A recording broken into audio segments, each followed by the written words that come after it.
Hi, my name is Brian Luke Seaward. I'm a health psychologist. That's a field of study which is kind of new, but it really is based on the idea of the integration, balance, and harmony of mind, body, spirit, emotions.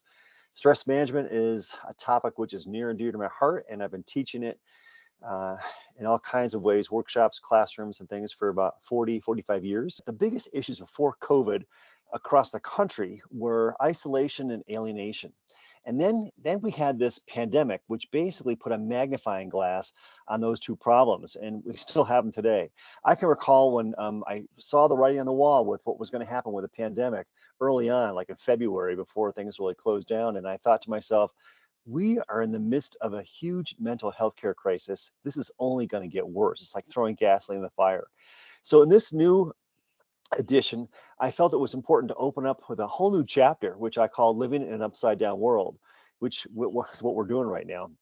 And I wanted to address not just the problems, the wake of COVID that we're all living in, but also some serious problems that we're all dealing with. Climate change is huge. Incivility is not just in this country; it's across the world, but it's huge. It's a huge problem, and of course, economic problems which seem to feed into these. In fact, just recently I heard that because of climate change, we're going to have a huge problem with food supplies. And you've heard about supply chains. Well, just one more data point in the collection here. So this first chapter in the book, this new chapter called Living in an Upside Down World, is not meant to be gloom and doom. It's just to kind of anchor in the dynamics of where we are today and how to best deal with it. First and foremost, stress management is a skills class. Okay, there's a lot of theory. If you take a look at the content of this book, a lot of theory, a lot of information. But I've learned this, that basically, I live by the motto that says to know and not to do is not to know. You can know all the concepts of stress management, but if you don't do them, what good are they? And so I think it's really important for instructors to take time to teach the skills, teach progressive muscle relaxation, teach autogenics, teach yoga if you can, or bring someone in to teach it. Whenever I taught, I can do yoga and I can teach it. No, it's not pretty, but I can do it. I can't teach Tai Chi, so I bring in some guest speakers where it's possible. But I think it's really important to remember that most of this knowledge about stress management is common sense.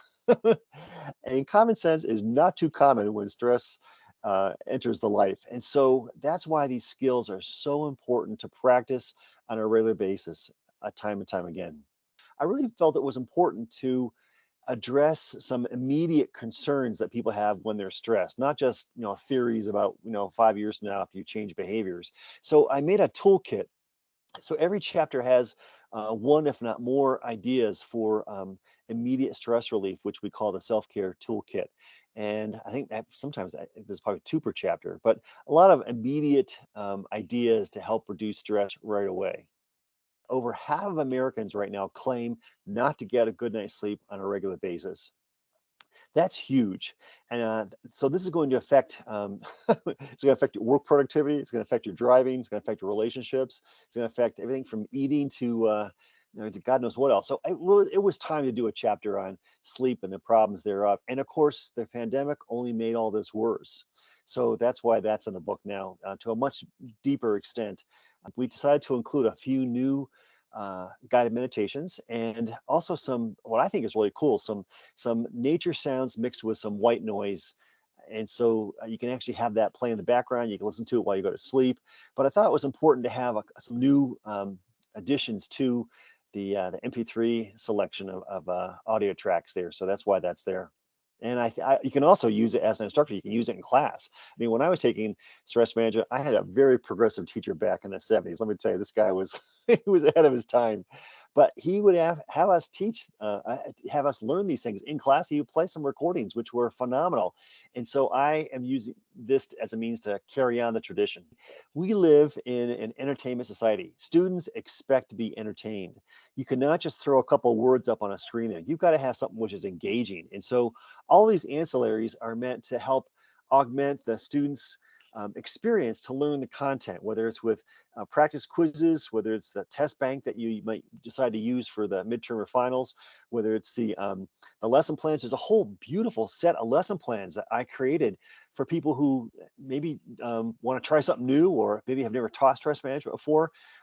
There's a lot of great materials with this book, which it's worth its weight in gold, is all I can say. I wish I had this when I was first teaching. If you take a look at your top 10 stressors, every stressor is going to involve one of three things: relationships, values, and a meaningful purpose in life. I guarantee it. If you're honest with yourself, that's what you're going to see. This is the hallmark of human spirituality: relationships, values, and a meaningful purpose in life. And it doesn't happen when you're 45 or 50 or getting ready to retire. These issues happen at every age, every demographic. And so by not addressing this, I felt I was doing a gross injustice to the topic, which is why there's a chapter called Stress and Human Spirituality. In terms of skills, yeah, it's important to know that there's a fight or flight response. There's important to know how the hypothalamus secretes various hormones that end up having the adrenal glands secrete cortisol and epinephrine and norepinephrine. Yeah, that physiology is important. Don't get me wrong. However, if all you know how to do is recite back facts, that's not going to help you in traffic.